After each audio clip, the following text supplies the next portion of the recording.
안녕하세요. 바른안방 오미지 한의사입니다. 최근 뉴스를 보니까 미국의 유명한 팝스타 저스틴 비버가 람세이 헌트 증후군에 걸렸다는 기사가 있었습니다. 굉장히 유명하고 노래를 들어보면 많은 분들이 아실만한 그런 아티스트인데요. 안면마비 중에서도 그 중에서 위중하다고 할 수 있는 람세이 헌트 증후군에 걸렸다고 하니 한방 이비인후과 전문의로서 걱정이 되지 않을 수가 없습니다. 잠시 사진을 보면 우리가 보는 방향의 오른쪽, 저스틴 비버 기준으로 왼쪽, 눈이 감깁니다. 이 했을 때 입이 귀 쪽으로 당겨갑니다. 그 다음에 눈가 주름도 있죠. 그래서 이쪽은 신경이 살아있고 근육의 힘이 충분한 상태입니다. 반대로 우리가 보는 방향에서 왼쪽, 이쪽 얼굴은 최대한 움직이려고 노력해도 입꼬리가 잘 안 올라가고 눈도 전혀 안 감기고 이마주름도 잘 안 만들어집니다. 근육에 힘이 잘 안 들어가는 상태라고 할 수 있습니다. 안면 신경마비의 원인은 여러 가지가 있습니다. 안면 신경마비는 안면마비, 구안화사, 벨마비, 와사풍 등 여러 가지 명칭으로 불릴 수 있습니다.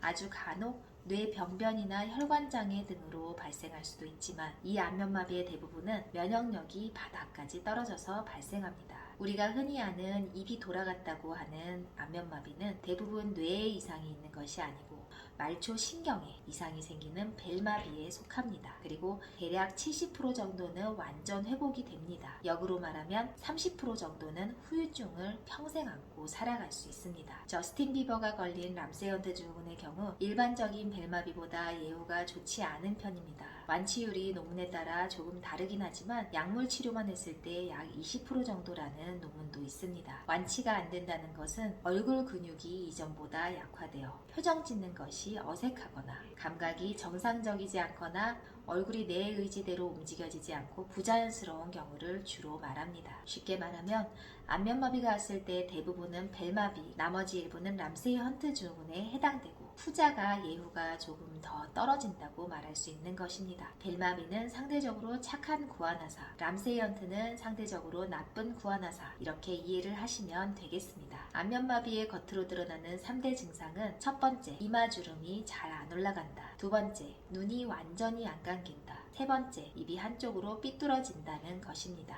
추가적으로 이명이나 귀의 통증, 어지럼증, 미각 소실 같은 증상이 수반되기도 합니다. 람세이 헌트 증후군은 수두 대상포진 바이러스에 의한 증상이라고 알려져 있는데요. 우리가 많이들 아는 대상포진 바이러스입니다. 일반적인 대상포진은 옆구리나 가슴, 배, 팔다리 이런 부분의 한쪽으로만 띠로 형성이 됩니다. 근데 이 대상포진이 얼굴 부위로 발병을 하게 되면 이성 대상포진이라고 불리게 되고 영어로는 발견한 신경학자의 이름을 따서 람세이 헌트 증후군이라고 불리게 되는 것입니다. 보통 증후군이라고 하면 증상이 여러 가지 나타나는 병을 그렇게 부릅니다.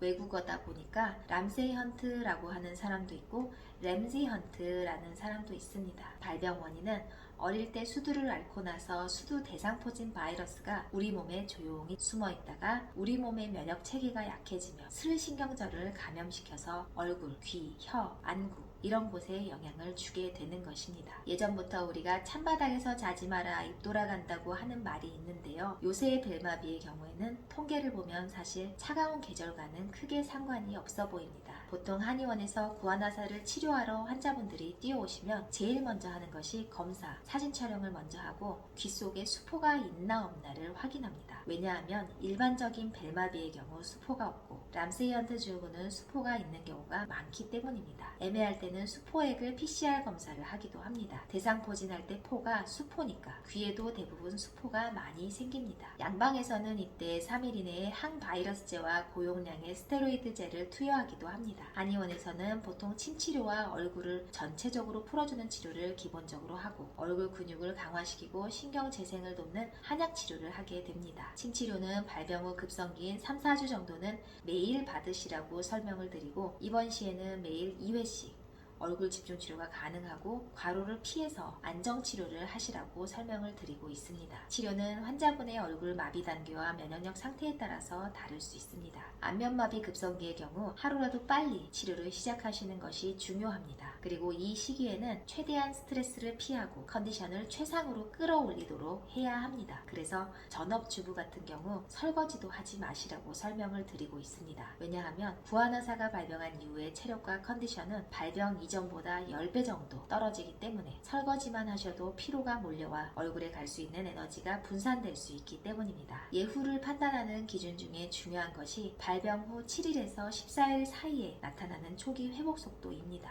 초기에 치료를 바로 시작하고 이때 회복이 있으면 완치 확률이 올라가고 빨리 회복될 확률이 올라가게 됩니다. 초기 회복이라고 하면 눈이 좀 감기거나 볼이나 입주위 근육 회복이 눈에 보일 정도로 좋아지는 것을 말하는데요. 보통 아침에 일어나자마자 환자분들은 자연스럽게 아시게 됩니다. 비교적 가벼운 벨마비, 즉 구아나사의 경우는 완전 회복이 약 4주에서 8주 정도 걸립니다. 물론 면역력이 더 좋은 경우나 젊고 건강하거나 초기에 치료를 빨리 시작하는 경우도 더 빨리 좋아지기도 합니다. 결론적으로 가장 중요한 것은 안면마비가 발병하지 않도록 평소 면역력을 잘 관리하고 너무 심한 스트레스나 과로를 피할 수 있도록 해야 하는 것입니다. 이미 발병을 했다면 하루라도 빨리 초기 집중 치료를 하셔서 후유증을 최대한 남지 않도록 하는 것이 중요합니다. 요새는 나이 상관없이 발병을 합니다. 발병 환경에 따라서 갓난아기부터 10대, 20대도 걸려서 많이 오시고요. 70대, 80대라고 치료가 잘 되지 않는 것도 아닙니다. 완치도 마찬가지입니다. 현재 안면마비를 앓고 계시는 모든 환자분들